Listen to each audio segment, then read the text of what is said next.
समस्त को स्वागत आज क्लास रे आज आम आलोचना करवा ग्रामर है व्याकरण कौन छंद और अलंकार को कौन को छंद एवं अलंकार को सब किसी सर्ट सर्ट लिखाई बुझा चेष्टा कर समस्ते। प्रथम देखा छंद और अलंकार पद्य बा कविता रचन क्यों पद्य बा कविता रचन एक निर्दिष्ट नियम बा शैली को छंद कहुए। पद्य बा कविता रचन एक निर्दिष्ट नियम थाए आम ताकू मानु एवं लेखु एवं से लेखिबा जो मानिकी लेखिबा शैली को आम कौन कहूँ छंद बोली कही था। प्रत्येक पदर प्रत्येक पंक्ति को गोटे पद थाए तार प्रत्येक पंक्ति को बा अंश को आम कौन कहूँ पाद कहती कौन कही था पाद।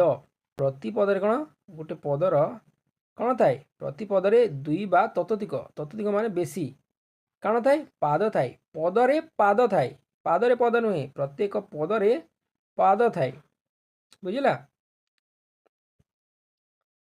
छंदर नियम अनुसार रचित होइतिबा पद्य को गान बा आवृत्ति समय रे जो निर्दिष्ट अक्षर उपरे विश्राम नेबाक हुए यही विश्राम बा श्वासघात को जति कहुए।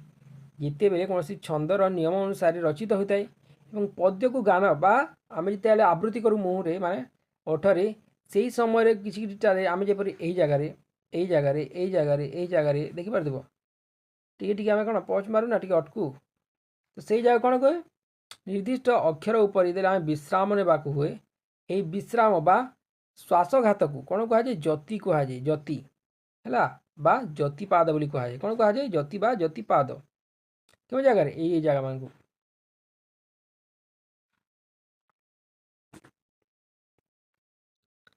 ठीक अच्छे। ये देखा आग को दांडीवृत्त बा छंद दांडीवृत्त बा छंद को दांडीवृत्त किपर लिखाई यार दुईटी पादरे गोटे पद हुए दांडीवृत्त जो लिखा जाए शैली रे तार दुईटी पादरे गोटे पद हुए एवं प्रत्येक पादर अक्षर संख्या समान नुहे और प्रत्येक पादर अक्षर समान समान थे गोटे 10टी थी गोटे 12टी थी एपरी 10टी 12टी हाँ 12टी 10टी एपरी थी है तेणु जति पाद हुए ना तेणु कौन हुए जति पाद हुए ना समान जगार से माने कौन विश्राम नियंती नहीं किंतु गायक गायक बा जी गाऊ थाए से गीत सुविधा अनुसार स्वर लंबाई विश्राम करती कौन कहती से माने विश्राम नियंती जदि कौन गोटे लाइन रे बेसी लंबा अच्छी कौन कर निश्वास नेबाई जपरी गीत मानक हुए आ ठीक से हीपरी कौन कहे स्वर को लंबाई दि जाए एवं से माने विश्राम नियंती। भागवत बाणी बा गुज्जरी भागवत बाणी किपरी गुज्जरी क्यों छंद लिखाई गुज्जरी यार दुईटी पादरे गोटे पद हुए भागवत बाणीर दुईटी पादरे गोटे पद हुए और प्रति पादर अक्षर कौन संख्या 9 प्रति पादर कौन 9टी अक्षर थाए 9टी तेणु यहाँ कौन कहुए नवाक्षरी वृत्त बा नवाक्षरी छंद कहुए किपर कहुए 9टी अक्षर थिबारु भागवत बाणी को नवाक्षरी वृत्त बा नवाक्षरी छंद कहुए। प्रतिपादर प्रत्येक पादर जो 9टी थाए अक्षर प्रतिपादर तृतीय पंचम एवं शेष अक्षर उपरे जतिपाद हुए क्यों से माने विश्राम नियंती तृतीय पंचम एवं षष्ठ बुझिला। कौन नटवाणी बा विवाह सकेदार नेक्स्ट कौन नटवाणी बा विवाह सकेदार ए कौन हुए ए 12टी है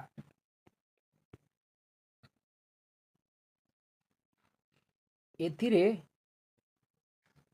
दुईटी पादरे गोटे पद हुए दुईटी पादरे गोटे पद बुझला एमती दुईटी पादरे गोटे पद एवं प्रतिटी पादर अक्षर संख्या कौन 12 बुझला ए 12टी अक्षर ए 12टी अक्षर एवं पादर कौन पादर तृतीय षष्ठ एवं नवम 3 6 एवं 9 एवं शेष अक्षर उपर कौन हुए जतिपाद हुए शेष अक्षर उपर कौन जतिपाद हुए बुझे माने विश्राम नियंती तृतीय षष्ठ एवं नवम केतोटी अक्षर थे नटवाणी रे 12 ଗୋଟି। ଏବେ ଦେଖିବା ବଙ୍ଗଳାଶ୍ରୀ। ଏଥିରେ କ'ଣ ଏଥିରେ ମଧ୍ୟ ଦୁଇଟି ପାଦ ଥାଏ ଆଉ ତା'ର ଗୋଟିଏ ପଦ ହୁଏ ଏବଂ ପ୍ରତ୍ୟେକ ପାଦର ଅକ୍ଷର ସଂଖ୍ୟା କ'ଣ 20। ଅକ୍ଷର ସଂଖ୍ୟା କିପରି 20।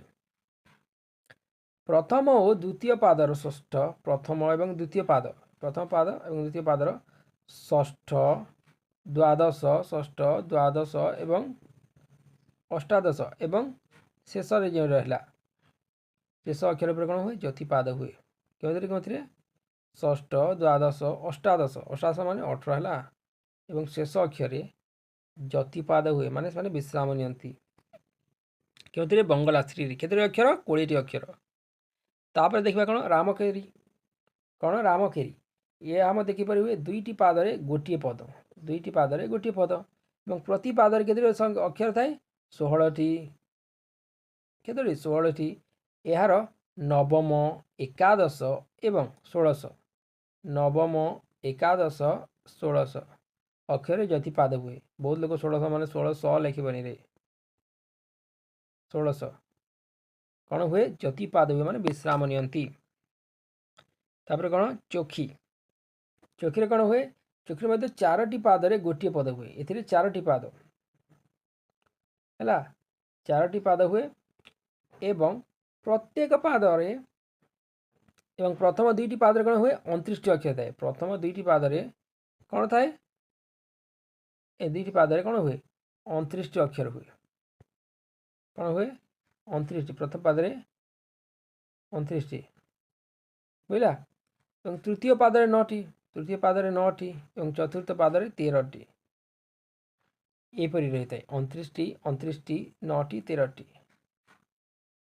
ପ୍ରତ୍ୟେକ ପାଦରେ ବୁଝିଲା। ଏମିତି 4ଟି ଲାଇନ୍ ଥିବ, ତାକୁ ଯେତେବେଳେ ଗାଇବ 29ଟି ଅକ୍ଷର ଥିବ, 29ଟି ଅକ୍ଷର ଥିବ ଏବଂ 9ଟି ଅକ୍ଷର ଏବଂ 13ଟି ଅକ୍ଷର ଥିବ ବୁଝିଲା।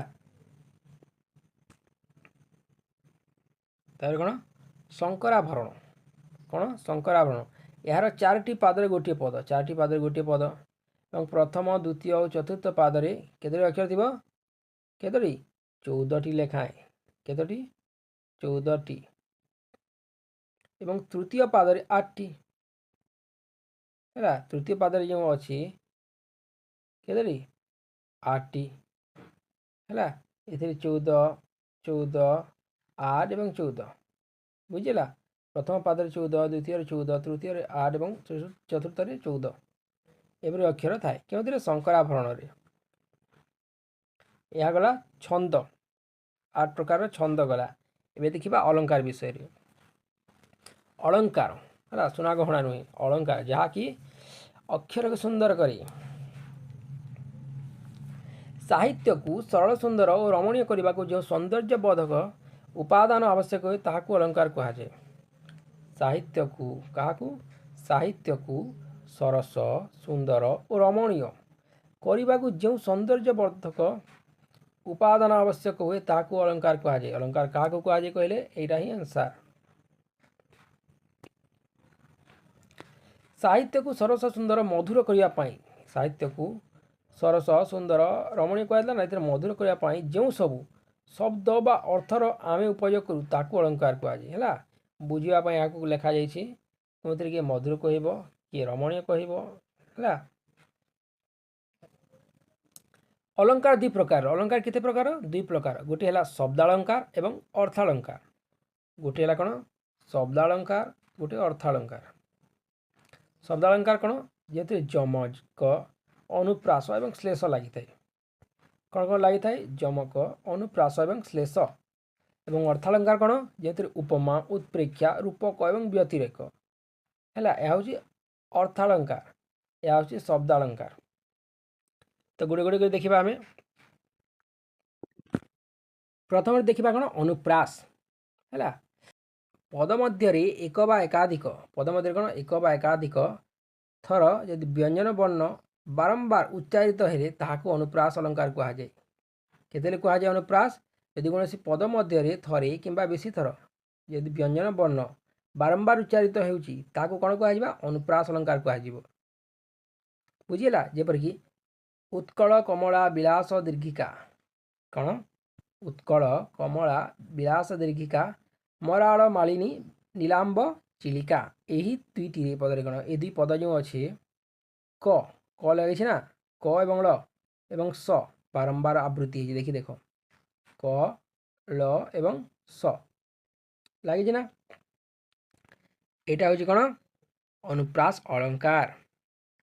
ଯମକ କ'ଣ ଭିନ୍ନାର୍ଥ ବୋଧକ ଏକ ପ୍ରକାର ଶବ୍ଦ ବାରମ୍ବାର ଆବୃତ୍ତିକୁ ଯମକ ଅଳଙ୍କାର କୁହାଯାଏ। କୌଣସି ଯଦି ବିଭିନ୍ନ ଅର୍ଥବୋଧକ ହୋଇଥିବ ଏବଂ ଏକ ପ୍ରକାର ଶବ୍ଦ ଲାଗିଥିବ ଏବଂ ତାହା ବାରମ୍ବାର ଆବୃତ୍ତି ହେଉଛି ତାକୁ ଯମକ ଅଳଙ୍କାର କୁହାଯାଏ। ଯେପରିକି କ'ଣ ଦେଖରେ ନଳିନୀ ନଳିନୀ ନଳିନୀରେ ପୂରିତ ଭ୍ରମନ୍ତି ଭ୍ରମରେ ଭ୍ରମରେ ଭ୍ରମରରେ ଶୋଭିତ।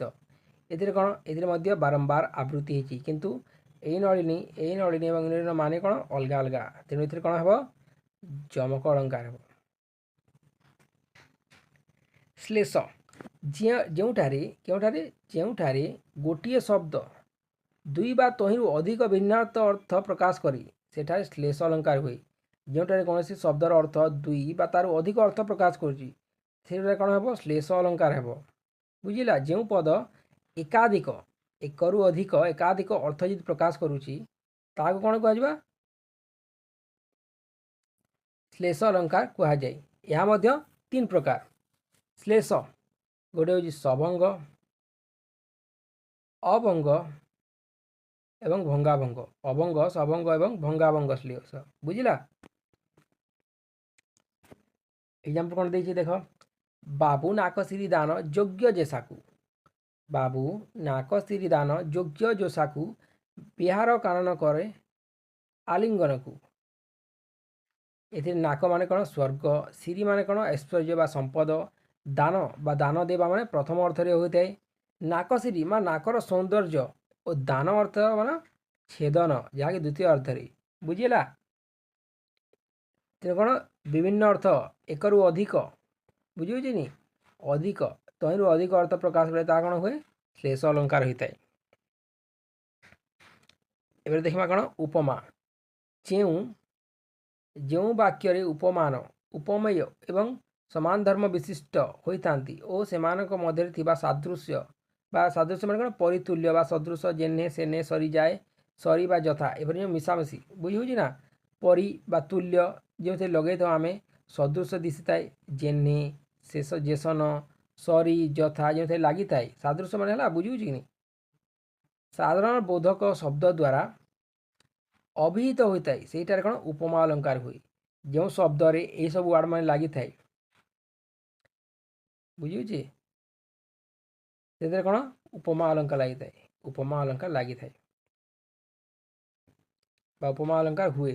ଯାହାକୁ ତୁଳନା ଦିଆଯାଏ ହେଲା ଯାହାକୁ ତୁଳନା ଦିଆଯାଏ ତାହାକୁ ଉପମେୟ କୁହାଯାଏ। ବୁଝିହେଉଛି ଯାହାକୁ ତୁଳନା ଦିଆଯାଏ ତାହାକୁ ଉପମେୟ କୁହାଯାଏ ଏବଂ ଯାହା ସାଥିରେ ତୁଳନା ଦିଆଯାଏ ତାହାକୁ ଉପମାନ କୁହାଯାଏ। ଯାହାକୁ ତୁଳନା ଦିଆଯାଏ ତାହାକୁ କ'ଣ କୁହାଯାଏ ଉପମେୟ କୁହାଯାଏ ଏବଂ ଯାହା ସାଥିରେ ତୁଳନା ଦିଆଯାଏ ତାହାକୁ ଉପମାନ କୁହାଯାଏ। କ'ଣ କୁହାଯାଏ ଉପମାନ। ଯେପରିକି ମୁଖ ଚନ୍ଦ୍ର ପରି ସୁନ୍ଦର। କାହା ପରି ସୁନ୍ଦର ଚନ୍ଦ୍ର ପରି। କାରଣ ମୁଖ ଚନ୍ଦ୍ର ପରି ସୁନ୍ଦର ଏବଂ ଏଥିରେ କ'ଣ ମୁଖ ହେଉଛି ଉପମେୟ। ମୁଖ କ'ଣ ଉପମେୟ ଦେଖ ଏବଂ ଚନ୍ଦ୍ର ପରି କ'ଣ ହେଉଛି ଉପମାନ।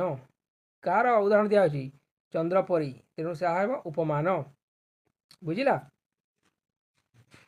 ଉତ୍ପ୍ରେକ୍ଷା ପ୍ରକୃତ ବସ୍ତୁରେ କ'ଣ ପ୍ରକୃତ ବସ୍ତୁରେ ଉପମେୟରେ ପ୍ରକୃତ ବସ୍ତୁ ମାନେ ଉପମେୟରେ ଅପକୃଷ୍ଟ ବସ୍ତୁ ଯାହାକି ଉପମାନର ସମ୍ଭାବନା ବା ତର୍କଣା କରାଗଲେ ଯଦି ପ୍ରକୃତ ବସ୍ତୁରେ ଅପ୍ରକୃତ ବସ୍ତୁର ସମ୍ଭାବନା ବା ତର୍କଣା କରାଗଲେ ଉତ୍ପ୍ରେକ୍ଷା ଅଳଙ୍କାର ହୁଏ। କ'ଣ ହୁଏ ଉତ୍ପ୍ରେକ୍ଷା ହେଲା। ଉପମେୟରେ ଉପମାନର ସମ୍ଭାବନା ତର୍କଣା କଲେ ଉତ୍ପ୍ରେକ୍ଷା ଅଳଙ୍କାର ହୁଏ। ଏହି ଅଳଙ୍କାର କେଉଁ ଅଳଙ୍କାର ଏହି ଅଳଙ୍କାର ବା ଉତ୍ପ୍ରେକ୍ଷା ଅଳଙ୍କାରରେ କି ସତେ କି ସିନା ସତେ ଅବା କିବା ବା ବୋଧେ ପ୍ରଭୃତି ଉତ୍ପ୍ରେକ୍ଷା ବାଚକ ଶବ୍ଦ ବ୍ୟବହୃତ ହୋଇଥାଏ। ଏଥିରେ କ'ଣ ଲାଗିଥାଏ ଏହିସବୁ ଶବ୍ଦ ମାନେ ଲାଗିଥାଏ ହେଲା।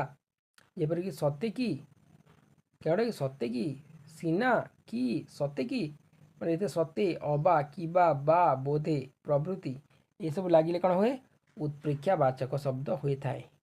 ବୁଝିହେଲା। ଯାହାକୁ ବୁଝିବନି ପୁଣି ଭିଡ଼ିଓକୁ ଟିକେ ପଛକୁ ଯାଇକି ଦେଖ ବୁଝିହେଉଛି। ଯେପରିକି ଶ୍ଵେତାଙ୍ଗ ଚଢ଼େଇ ଗୁହା ସମୁଦ୍ଗତ ନିରଭେଦି କିବା ଉଠେ ଐରାବତ ହେଲା। ଦେଖ ଏପରି ଲାଗିଛି ନା କିବା ବା ବୋଧେ ପ୍ରବୃତ୍ତି ସତେ ଅବା ସିନା କିବା ଲାଗିଛି ନା। ଦେଖ କିବା ନେକ୍ସଟ କ'ଣ ରୂପକ। ରୂପକ ମାନେ କ'ଣ ଉପମାନ ଓ ଉପମେୟ ମଧ୍ୟରେ କାହା ମଧ୍ୟରେ ଉପମାନ ଏବଂ ଉପମେୟ ମଧ୍ୟରେ ଅଭେଦ କଳ୍ପିତ ହେଲେ ଏବଂ ଉପମେୟରେ ଉପମାନର ଆରୋପ ହେଲେ ରୂପକ ଅଳଙ୍କାର ହୁଏ। କ'ଣ ହେଲା ଆଉ ଥରେ କହିଦେଉଛି ଉପମାନ ଓ ଉପମେୟ ମଧ୍ୟରେ ଦୁଇଙ୍କ ମଧ୍ୟରେ ଯଦି ଅଭେଦ କଳ୍ପିତ ହେଉଛି କ'ଣ ଅଭେଦ କଳ୍ପିତ ହେଉଛି ଏବଂ ଉପମେୟରେ କାହା ମଧ୍ୟରେ ଏତା ମଧ୍ୟରେ ଉପମାନର ଏହାର ଆରୋପ ହେଲେ ରୂପକ ଅଳଙ୍କାର ହୁଏ। ବୁଝିହେଉଛି ଯେପରିକି ଉପମାନ ଅଳଙ୍କାର ବା ଉପମା ଅଳଙ୍କାରରେ ଉପାଦାନ ଉପମେୟ ଉଭୟରେ ଉପମା ଅଳଙ୍କାରରେ ଉପାଦାନ ଏବଂ ଉପମେୟ ଉଭୟରେ ସାଦୃଶ୍ୟ ବର୍ଣ୍ଣନା କରାଯାଇଥାଏ। କ'ଣ କରାଯାଇଥାଏ ସାଦୃଶ୍ୟ ବର୍ଣ୍ଣନା କରାଯାଇଥାଏ। ତେଣୁ ରୂପକ ଅଳଙ୍କାରରେ କେଉଁ ଅଳଙ୍କାରରେ ରୂପକ ଅଳଙ୍କାରରେ ଉପମାନ ଓ ଉପମେୟରେ ଅଭେଦ କଳ୍ପନା କରାଯାଇଥାଏ। ବୁଝିଲା ରୂପକ ଅଳଙ୍କାରରେ ଉପମାନ ଓ ଉପମେୟରେ ଅଭେଦ କଳ୍ପନା କରାଯାଇଥାଏ। ବୁଝିହେଉଛି ଠିକ୍ ଅଛି। ଏଇଟା ସରିଲା କ'ଣ ଛାନ୍ଦ ଓ କ'ଣ ସରିଲା ଛନ୍ଦ ଓ ଅଳଙ୍କାର। ପୁଣି ଏକ ନେକ୍ସଟ ଭିଡ଼ିଓରେ ପୁଣି ଗ୍ରାମାରର ଅନ୍ୟ ସବୁ ଟପିକକୁ କ'ଣ ଡିସ୍କସନ୍ କରିବା।